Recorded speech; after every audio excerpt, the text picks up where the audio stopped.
इस वक्त की जो सबसे बड़ी खबर है बिहार के गोपालगंज से है, जहां सिवान के पूर्व सांसद व दिवंगत बाहुबली राजद नेता मोहम्मद शहाबुद्दीन के बेटे ओसामा के काफिले का एक्सीडेंट हो गया है। इस वक्त की ये सबसे बड़ी खबर हम आपको दे रहे हैं।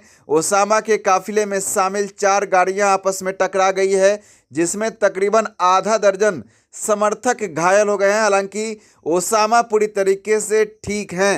इस वक्त की सबसे बड़ी खबर आपको दे रहे हैं। एक्सीडेंट रविवार की देर रात हुई है। बताया जा रहा है कि एक कार्यक्रम में शामिल होने के लिए ओसामा गोपालगंज जिले पहुंचे थे। कार्यक्रम खत्म होने के बाद वह अपने पिता के करीबी रहे टुन्नागिरी से मिलने उनके घर पहुंचे, जहां मुलाकात करने के बाद जब वो वापस सिवान लौट रहे थे, गोपालगंज के थावे के पास काफिले में शामिल 4 गाड़ियां बेकाबू हो गई और आपस में ही टकरा गई। इस एक्सीडेंट में उनके आधा दर्जन समर्थक घायल हुए हैं। हालांकि ओसामा बिल्कुल ठीक हैं। इस वक्त के सबसे बड़ी खबर आपको दे रहे हैं। सिवान के पूर्व सांसद व दिवंगत बाहुबली राजद नेता मोहम्मद शहाबुद्दीन के बेटे ओसामा अब काफिले के साथ चलते हैं। काफिले में कई गाड़ियां शामिल थी।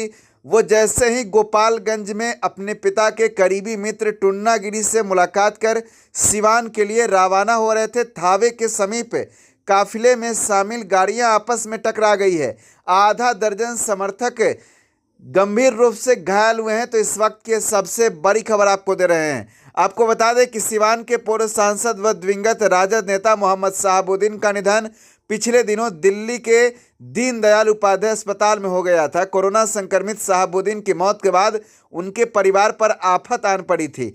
और जो अब ताज़ा खबर सामने आ रही है, शहाबुद्दीन के बेटे ओसामा के काफिले में शामिल गाड़ियों के एक्सीडेंट की खबर के बाद भी सिवान में कह सकते हैं कि हड़कंप मच गया है, कोहराम मच गया है। आपको बता दें, ओसामा अपने पिता के मौत के बाद इससे पूर्व सांसद प्रभुनाथ सिंह से मिलने छपरा भी गए थे और उन्होंने आज टुन्नागिरी से गोपालगंज पहुंचकर मुलाकात की। अपने पिता का 40वां पूरा होने के बाद ओसामा अपने समर्थकों के साथ धीरे धीरे सामाजिक और राजनीतिक गतिविधियों में शामिल हो रहे हैं। उनके साथ गाड़ियों का बड़ा काफिला चलता है और इसी काफिले में यह सड़क दुर्घटना हुई है। तो इस वक्त की सबसे बड़ी खबर आपको दे रहे हैं। ओसामा साहब जो शहाबुद्दीन के बेटे हैं, गोपालगंज से सिवान रवाना हो रहे थे। इस बीच काफिले में शामिल 4 गाड़ियां आपस में टकरा गई है। घटना गोपालगंज के थावे के समीप की है, जहां 4 गाड़ियां टकराई है। उनके आधा दर्जन समर्थक जख्मी है, गंभीर रूप से कई घायल हैं, अस्पताल में इलाज चल रहा है। हालांकि ओसामा पूरी तरीके से ठीक बताए जा रहे हैं। तो इस वक्त की सबसे बड़ी खबर आपको हम दे रहे हैं। आप टुडे बिहार न्यूज के साथ बने रहे। धन्यवाद।